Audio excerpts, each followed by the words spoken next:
70,273. That is not an estimate. That is not a rounded figure from a historian writing decades after the fact. That is the number the killers themselves recorded. In a document produced by the administrative office at Tiergartenstrasse 4 in Berlin, the men who ran the operation tallied their own victims with the same calm precision a factory manager might use to count units off an assembly line. 70,273 human beings gassed to death in rooms disguised as showers inside 6 hospitals across Germany and Austria between January 1940 and August 1941. Every single one of them was killed by a doctor, a nurse, or a medical administrator. Every single one of them was a patient who had been entrusted to the care of the people who murdered them, and every single one of them was disabled. This is the story of Aktion T4, the first program of industrialized mass murder in the history of the Third Reich. It did not target Jews. It did not target political prisoners. It targeted Germans, German children, German adults, German veterans, people in wheelchairs, people with epilepsy, people with schizophrenia, people with Down syndrome, people who were blind, people who were deaf, people whom the state had classified, with bureaucratic detachment, as life unworthy of life, lebensunwertes Leben. And the people who killed them were not soldiers. They were physicians, men and women who had taken an oath to do no harm.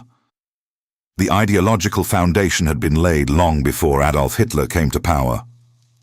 In 1920, a retired law professor named Karl Binding and a psychiatrist named Alfred Hoche published a book titled The Permission to Destroy Life Unworthy of Life. It argued, in calm academic prose, that killing the severely disabled was not only ethically acceptable, but a moral duty, a kindness to the afflicted, and a service to the nation. The book circulated widely. It was read in lecture halls and medical schools. It planted a seed that would take less than 2 decades to bear fruit.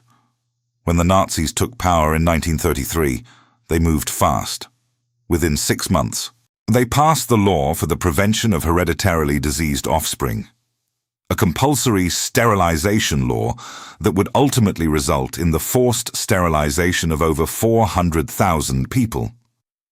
The conditions targeted were broad and vaguely defined: schizophrenia, hereditary blindness, hereditary deafness, severe physical deformity, chronic alcoholism, and a catch-all category called feeble-mindedness. The majority of those sterilized fell under that last, deliberately elastic label. Doctors made the decisions. Courts rubber-stamped them. Families were not always informed. But sterilization was not enough. In private conversations as early as 1935, Hitler told his physician Karl Brandt and his chancellery chief Hans Lammers that the regime should eventually go further, that it should kill those it deemed unfit to live. He said it openly, but he also said the time was not right. War, he believed, would provide the cover he needed. The public, distracted by conflict, would be less likely to object. He was half right. The catalyst came in early 1939, in the form of a letter. Richard Kretschmar, a farm laborer and ardent Nazi, from the village of Pomsen near Leipzig, wrote directly to Adolf Hitler. His son, Gerhard Herbert Kretschmar, had been born on February 20th, 1939, with severe disabilities. The child was blind. He was missing one leg and part of one arm. He suffered from convulsions. Richard Kretschmar had already taken the baby to Dr. Werner Kattel, director of the University Children's Clinic in Leipzig, and asked Kattel to kill the child. Kattel refused. It was, he said, illegal. So the father turned to the one man he believed could overrule the law. In his letter, Richard Kretschmar referred to his own son as a monster. He asked the Führer for permission to have the child put to sleep. The letter was received by the Chancellery of the Führer, headed by Philipp Buhler. It was reviewed by Hans Heffelmann, who ran the office that handled petitions. Heffelmann and Bauer recognized the opportunity. They showed the letter to Hitler. Hitler summoned Karl Brandt and sent him to Leipzig. Brandt examined the baby. He consulted with Cattell and another physician named Helmut Kohl. He traveled to Pomsen and met the Kretschmars. He concluded that the child was, in his own words, an idiot, though the infant was 5 months old, and no such diagnosis could be reliably made at that age. Hitler gave the order. On July 25, 1939, while the nursing staff were away on a coffee break, a junior physician at the Leipzig clinic killed Gerhard Herbert Kretschmar by lethal injection. The church register at Pomsen recorded his cause of death as heart weakness. He was buried in the Lutheran churchyard 3 days later. He was 5 months and 5 days old.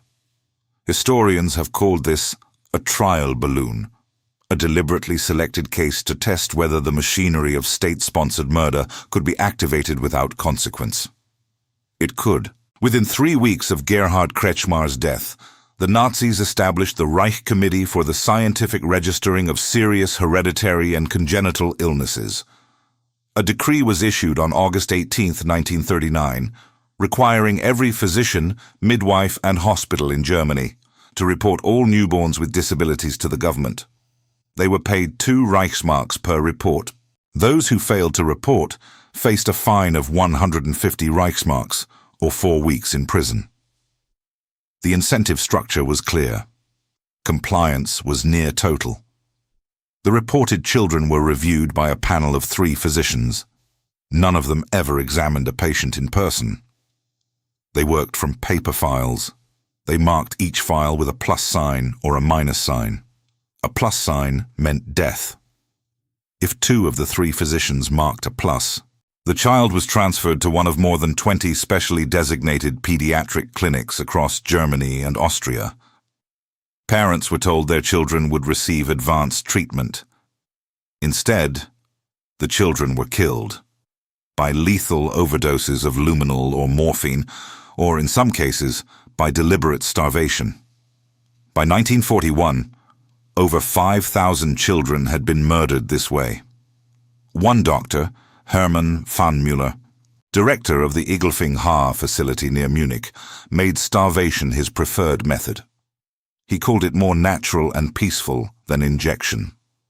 When visitors from the German press toured his ward in 1940, he reportedly held up a starving child and displayed it as evidence of his technique's effectiveness. After the war, Pfannmüller was convicted of 440 murders. He was sentenced to 5 years in prison. He successfully appealed to have it reduced to 4. He was released in 1955 and died as a free man in Munich in 1961. 4 years for 440 children. But the children's program was only the beginning.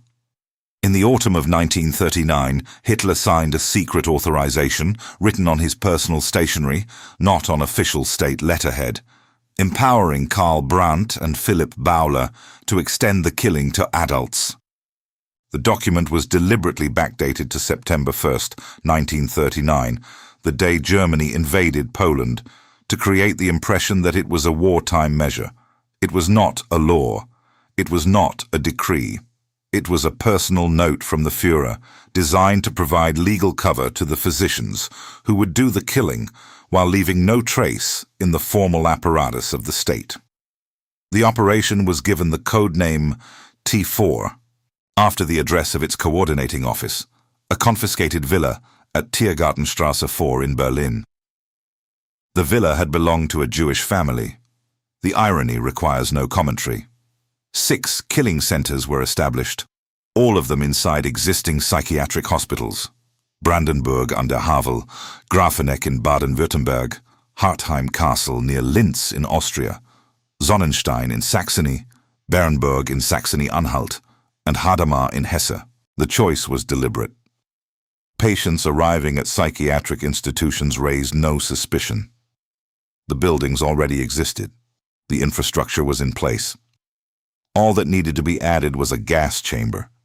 The process was systematic. Questionnaires were sent to every psychiatric institution in Germany and the annexed territories.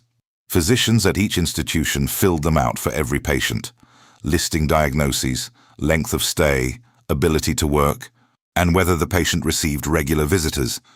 These forms were then reviewed by T4 assessors in Berlin, again, without any in-person examination. The assessors marked their decisions. Those selected for death were transported to the killing centers by buses operated by a front organization called the Charitable Transport Company for the Sick, SS men in white coats, driving buses with painted-over windows, maintaining the fiction of medical care until the very end. To prevent families and referring doctors from tracking patients, victims were often routed through intermediate transit institutions first. They would be admitted to one hospital, held briefly, and then transferred again to the killing center. At each stage, the paperwork was updated. New file numbers were assigned. By the time a patient arrived at the gas chamber, their administrative trail was deliberately tangled. The gas chambers themselves were disguised as shower rooms. Patients were told they were being taken for a bath or a medical examination. They were led into tiled rooms fitted with fake shower heads. The doors were sealed. A physician, always a physician, opened the valve that released bottled carbon monoxide gas into the chamber. The patients died within minutes. Their bodies were cremated, urns containing random ashes, not necessarily those of the named deceased, were sent to families along with falsified death certificates listing fabricated causes of death: heart failure, pneumonia, appendicitis, stroke. The lies were as industrialized as the killing. At Grafeneck alone, 10,824 people were murdered. At Hartheim, over 18,000 during the official program, with an additional 12,000 killed after the supposed halt. At Sonnenstein, 15,000. At Hadamar, 14,494. The precision of these numbers reflects the precision of the bureaucracy. The killers kept records. They filed reports. They calculated costs. A T4 internal document, known to historians as the Hartheim Statistics, calculated the economic savings the program had generated by eliminating patients who would otherwise have required institutional care. It projected savings over 10 years. It calculated the food that would not need to be produced, the beds that could be freed, the staff that could be reassigned. It reduced tens of thousands of murdered human beings to a favorable line item in a budget projection. The killing, despite the elaborate secrecy, did not remain secret. Smoke from the crematoria at Hadamar was visible from the town. The smell was unmistakable. Local children reportedly taunted the arriving buses, shouting that the passengers were being taken to be gassed. The word spread through communities, through church networks, through families who received death notifications for relatives they had visited just weeks earlier in apparently good health. Opposition came primarily from the churches. On August 3, 1941, Clemens August Count von Galen, the Catholic Bishop of Münster, delivered a sermon that directly and publicly condemned the killings. He called them murder. He said the program violated the commandment, "Thou shalt not kill." He asked his congregation whether they too might one day be deemed unworthy of life, whether soldiers returning from the front with injuries might be next. The sermon was printed and distributed. It reached Allied intelligence. It was dropped as a leaflet over German lines. 3 weeks after von Galen's sermon, on August 24, 1941, Hitler officially ordered the centralized gassing program halted. By that point, the T4 office's own records showed 70,273 dead. But the halt was a fiction. The killing did not stop. It simply changed form. Centralized gassing gave way to what historians call wild euthanasia. Decentralized killings carried out in hospitals and clinics across Germany through lethal injection, deliberate overdose, and systematic starvation. Local officials were given authority to decide who lived and who died. The bureaucratic chain shortened. The killing became quieter, harder to trace, and in many ways more pervasive. By 1945, the program had expanded to include the elderly, bombing victims, and forced laborers deemed no longer productive. The total death toll, including the covert phase, reached between 200,000 and 300,000 people. The last known victim of the program was a 4-year-old boy named Richard Jenne. He was killed on May 29, 1945, in the children's ward of the Kaufbeuren-Irsee State Hospital in Bavaria. American troops had already occupied the town more than 3 weeks earlier. The war in Europe was over. The hospital staff killed him anyway. But the most devastating legacy of Aktion T4 is not the death toll. It is what came next. When the centralized gassing program was officially halted in August 1941, the infrastructure and the expertise did not disappear. They were transferred, directly, systematically, with names and orders and reassignment papers. The men who had learned to gas disabled patients in hospital showers were sent to occupied Poland to build and operate the extermination camps of the Holocaust. The connection is not metaphorical. It is personnel. Christian Wirth, who had overseen the gassing operations at the Brandenburg and Hartheim T4 centers, was appointed the first commandant of the Belzec extermination camp and later became inspector of all 3 Operation Reinhard camps. He brought his methods with him. At Belzec, he initially used bottled carbon monoxide, the same technique from the T4 centers, before switching to engine exhaust piped into stationary gas chambers. Franz Stangl, who had served as deputy administrative director at Hartheim and later at Bernburg, was transferred to command the Sobibor killing center. When he witnessed his first gassings at Sobibor, he reportedly remarked, with the familiarity of a man returning to a known workplace, that it was exactly like the gas chambers at Castle Hartheim. He was subsequently transferred to command Treblinka, where an estimated 925,000 Jews were murdered. Irmfried Ebel, a physician who had gassed patients as medical director of the Brandenburg and Bernburg T4 centers, became the first commandant of Treblinka. His management was deemed too chaotic even by the SS. Too many corpses left unburied, too much disorder. And he was dismissed after 6 weeks. But his appointment illustrates the pipeline with brutal clarity. A doctor who killed disabled Germans on Tuesday was assigned to kill Jews on Wednesday. The United States Holocaust Memorial Museum confirms that the overwhelming majority of German camp personnel deployed at the Operation Reinhard camps, Belzec, Sobibor, and Treblinka, came from Operation T4. At least 92 T4 operatives were transferred to Reinhard operations. They brought not only their technical knowledge of gas chambers and crematoria, but also the organizational playbook, the fake shower rooms, the deceptive language, the bureaucratic processing of victims, the falsified records, the isolation of the killing zone from the administrative zone. The architecture of the Holocaust was designed by men who had practiced it first on disabled people. According to the records compiled by historians and confirmed by the USHMM, Operation Reinhard personnel, the majority of them former T4 staff, murdered approximately 1.7 million Jews at Belzec, Sobibor, and Treblinka between 1942 and 1943. The technology they used, the language they employed, the logistical systems they built, all of it was refined in the wards and gas chambers of the T4 program. The disabled were not collateral damage. They were not a footnote. They were the prototype. At the doctor's trial in Nuremberg, officially designated United States of America versus Karl Brandt et al., 23 physicians and medical administrators were prosecuted for war crimes and crimes against humanity. The indictment explicitly linked the T4 Euthanasia program to the broader machinery of the Holocaust. The proceedings ran from December 1946 to August 1947. 85 witnesses testified. 1,500 documents were submitted. 16 of the defendants were found guilty. 7 were sentenced to death.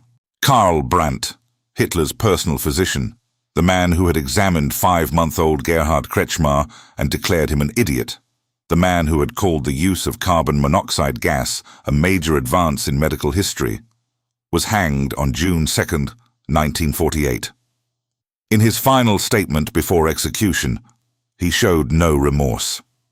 He compared the euthanasia program to the bombing of Hiroshima and called himself a victim of power. Victor Brack, who had served as chief organizer of the T4 program and later helped design the gas chambers at the Reinhard camps, was hanged the same day. Philipp Bauer, who had co-led the program with Brandt, never faced trial. He swallowed a cyanide pill after being captured in 1945, choosing for himself the kind of death he had imposed on hundreds of thousands of others. But justice was neither complete nor proportional. Werner Haider, the SS psychiatrist who had helped design the selection criteria for the T4 program, escaped custody and lived under a false identity as a forensic medical expert in Schleswig-Holstein for over a decade. He was employed by courts and insurance companies. He evaluated disability claims. The man who had helped decide which disabled people should be gassed spent his freedom evaluating the disabilities of others. When he was finally identified in 1959, he hanged himself in his cell before trial. Werner Cattell, the pediatrician who had examined baby Gerhard Kretschmar and later personally participated in the killing, was never convicted. He retired. He lived out his days in Kiel. He died in 1981, aged 86. And then there is the question of memory. The 70,273 people murdered in the official T4 gassing program, the tens of thousands of children killed by injection and starvation, the additional hundreds of thousands eliminated in the decentralized killing that continued until 1945. They occupy a peculiar position in the history of the Third Reich. They are acknowledged. They are documented. They have a memorial, a blue glass and steel installation at Tiergartenstrasse 4 in Berlin, inaugurated in 2014, 75 years after the killing began. But in the broader narrative of the Nazi era, they remain secondary, supporting characters in someone else's genocide, a rehearsal, a precursor, a prelude. The word most commonly used by historians to describe Aktion T4 in relation to the Holocaust is rehearsal. Henry Friedlander titled his definitive study, The Origins of Nazi Genocide. From Euthanasia to the Final Solution, framing the murder of disabled people as the origin of something else, something larger, something that came after. And it is true that T4 was a rehearsal. The technology was tested on disabled bodies. The personnel were trained on disabled lives. The bureaucratic systems were refined through the administration of disabled deaths. But a rehearsal implies that the performance is what matters, and the practice is secondary. The 70,273 people who were gassed in those 6 hospitals were not practice. They were not a trial run. They were people. They had names. Many of those names are lost because the records were destroyed, the death certificates were forged, and the ashes in the urns belonged to nobody in particular. The Arolsen Archives and the USHMM Holocaust Survivors and Victims Database contain electronic records of T4 victims, names, dates of birth, dates of death. But the database is incomplete. The falsified records, the destroyed files, the deliberate administrative obfuscation built into the program from its inception, all of it was designed to make sure that these people would be hard to count, hard to name, hard to remember. And that design worked. 75 years later, most of the world remembers the Holocaust. Far fewer remember that the Holocaust's architects learned their craft by murdering disabled people in hospitals, and that the doctors who did it called it medicine. On July 25, 1939, a 5-month-old baby named Gerhard Herbert Kretschmar was killed by lethal injection in a clinic in Leipzig. His death certificate said heart weakness. His father had called him a monster. His doctor had called him an idiot. The regime that killed him called it mercy. Within 6 years, the men trained by his murder would operate gas chambers that killed nearly 2 million people. But Gerhard Kretschmar was not a beginning. He was not a rehearsal. He was a child. And the people who killed him were his doctors. That is not a prelude. That is the thing itself. And 70,273 times over, no one stopped it.